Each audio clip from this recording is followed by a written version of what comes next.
Ngogatshompolo ngifunde okuningi kakhulu.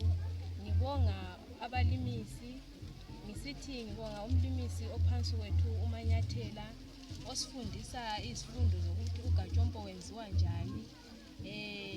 This year ngithi angani uNkulunkulu angakhokhelela lami ngenelise ukuqhubekela phambili ngesivuno, ngingabi ngumuntu oyehlayo, kube lokutshintsha kusiya phambili.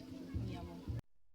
Ubaba uChuma unkosikazi wami, hayi ngiyajabula kakhulu ngomsebenzi owenzayo lapha ekhaya, uyangincedisa kakhulu sibili ngoba lami isikhwama sami sesikwanisa ukuthi senelise ukwenza okunye, ngingabi ngilokho ngisebenza ngithenga ukudla. Siyabonga.